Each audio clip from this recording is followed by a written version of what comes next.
So when we were working on the 825 woods, really our main goal was distance throughout the line, driver, fairway, and hybrid. We wanted a club that was going to go really high, really long. So when you look at them, each one has its own unique face technology designed to deliver maximum ball speed to the ball for whether you're hitting the driver, fairway, or hybrid. They're designed to go long and very high and straight.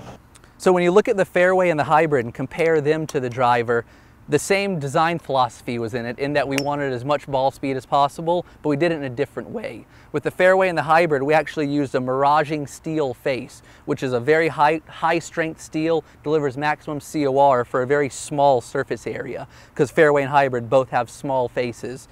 But not only was it just the face area, but actually the miraging steel goes in what we call an L-face shape, meaning that it goes down onto the sole, so you're able to get some flex from the sole as well. If you hit a little bit lower on the face, you still get maximum ball speed. When you look down at this hybrid, what's nice about it is there's a lot of forgiveness built into a large footprint, but by making the face black as well as the crown black, it actually looks a little bit smaller than the head size actually is. And by making the score lines a bright white, you can see a big contrast there, and there's a large hitting area that makes it just look very forgiving, very easy to hit. Right now I'm holding a 15-degree 825 3-wood. It's a little bit more of a face-forward design than we've done in our fairway woods in the past. What I mean by that is that there's a little bit more onset. That leading edge gets a little bit in front of the shaft of the ball. So when it gets in front of the shaft, you can tell that leading edge is going to get under really easy and help launch it extremely high. So as a better player, kind of what I'm always looking for in a fairway wood is something that sits down square behind the ball, but something that I know is not going to go left. That's kind of always been the death of fairway woods for the better player. At the same time, you don't want one that's going to go right, because then hardly anybody can play it. So what I'm going to do with this, I'm actually going to set this up and see if I can't turn it over a little bit.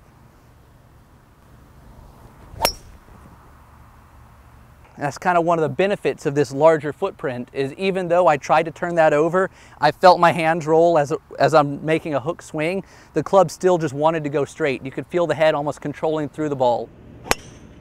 With the driver, you're trying to get high launch and low spin. The place on the club that delivers the highest launch and lowest spin is high on the face. The trade-off has always been, though, when you hit high on the face, if the crown doesn't help flex a little bit, you lose ball speed there. So by actually softening this edge, you're getting that high launch, low spin, but you're not losing ball speed either. So you're getting maximum ball speed paired with those ideal launch conditions.